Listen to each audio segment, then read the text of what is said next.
And we had medicine cabinets just like that.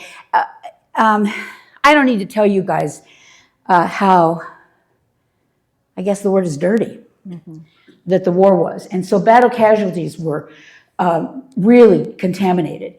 And so I can remember, you can see that we didn't have white uniforms, okay? Sorry, Carol.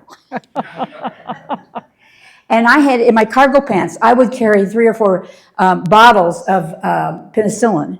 And then I would just go among all the IVs, and then I would refill out of the bottles of penicillin, which were 20 million unit bottles. And you shot in some saline, and then you pulled it all out and you put it in the IV. So we were at the ready in terms of all of that.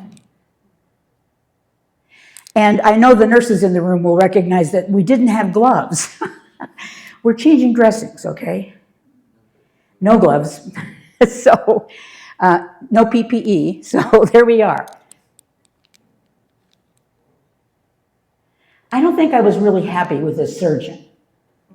Although I will say, it was a fascinating thing to me. The chief medical officer and the CEO of the unit was Dr. Ted Sadler, who is from Grand Junction.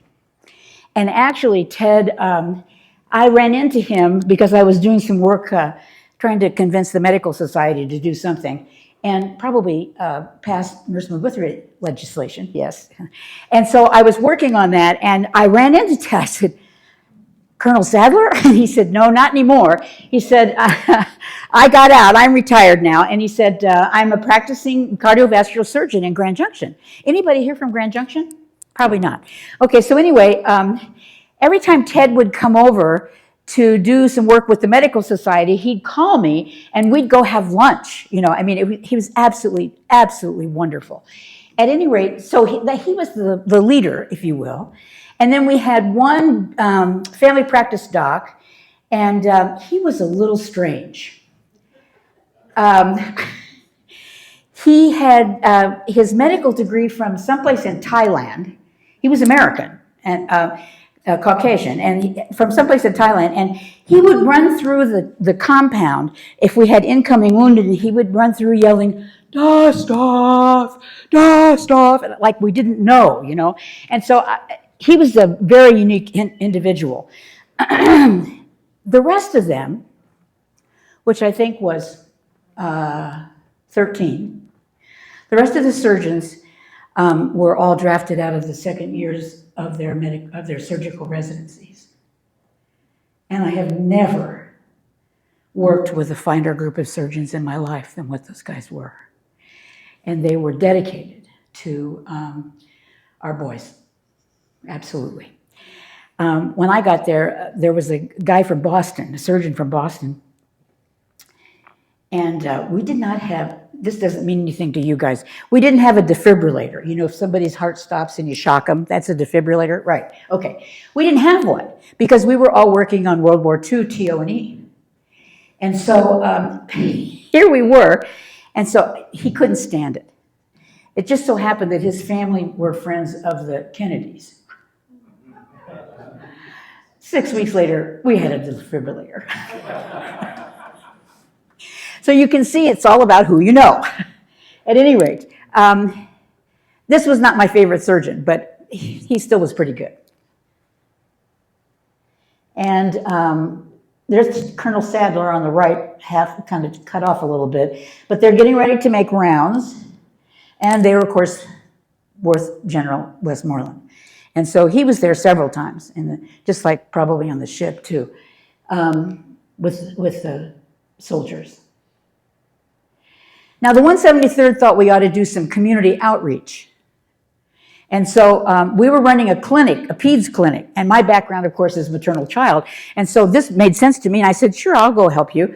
And here I am with the interpreter. Now, I have to tell you, we only had 2 or 3 clinics before we realized that the kids were selling off the antibiotics to the black market.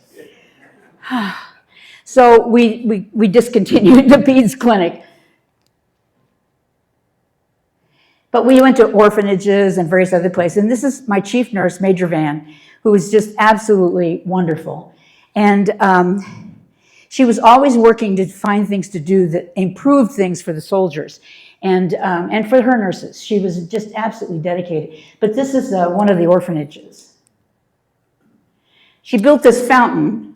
Well, she didn't do it, but she supervised the doing of it. We built the fountain so that it would be more home-like for the guys who were there for 30 days. So you can see them standing there. Now, I have some confession to do today. And one of them is, I was a lot of places I shouldn't have been. Yeah, right. And so one of the places I shouldn't have been, I had really good friends in the Air Force, but I also had really good friends in Special Forces. So Special Forces colonel or chief of I Corps, he and the sergeant major said, well, we're going to go visit some camps today. You want to go with us? Oh, of course. So we went out, and this is one of the A camps, Special Forces, with our helicopter. And you can see it's pretty barren. And I was freezing because there was a high wind up there. So Sergeant Major gave me his jacket. Oh, and they found out I didn't have a weapon. The Special Forces guys didn't like it that I didn't have a weapon. So they took me to the firing range to familiarize myself with the M16. Now, I have to tell you, my cousin in Indiana was in the 82nd Airborne. And when he found out I was going to Vietnam, he assumed that all officers have 45s, right? So I went down to Newcastle to his farm, and I learned, that's all we did all day, was to fire the 45, break it down, clean it, put it back together. And of course, as you guessed it, I never saw another 45. But I was familiar with weapons. So this is Colonel Huddleston, and he's on the firing range practicing. And so they decided that they needed to teach me how to handle a 45. I mean, an M16. So and I'm pretty good with weapons, so it was fun. Now here we are at Christmas, getting into the season. I mean, you liked Easter, but we were really big into Christmas. Okay? 66, 67, yeah. Christmas is 66. And so we could take the patients to the Bob Hope show. Everybody, Bob Hope? I mean, this is a man who's amazing, but was amazing. So here the guys are, the patients who went to the Bob Hope show. And here are the nurses. We took them all to the Bob Hope show. And there's Bob and all of his female friends. I'm sure that's Phyllis Diller in the middle. But I don't know who else was with him that year. I can't remember. Except Vic Damone was with him. And Vic Damone decided that I looked like his sister. So I guess his sister was a redhead. So he said, I've got to have your picture. So we were taking pictures with Vic Damone. And then with Bob and Vic together. When I think of my stories that my dad told me from the South Pacific, the Navy in World War II, and Bob Hope coming then, it was like full circle, if you know what I mean. I mean, he was totally amazing. That's Merry Christmas, Ho Chi Minh.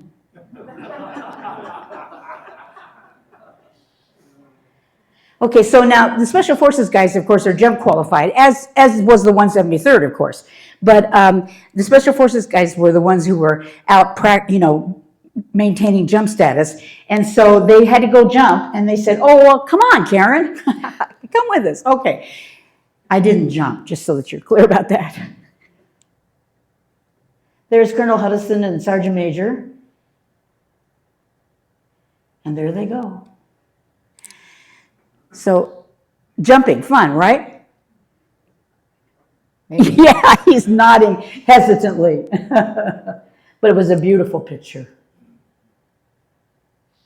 And I thought I would include this because, of course, while I was there, I was promoted to a first lieutenant. And that was a really big deal. And there's Colonel Huddleston putting the bars on me. So I think we have time for questions. Do we have time for a few questions?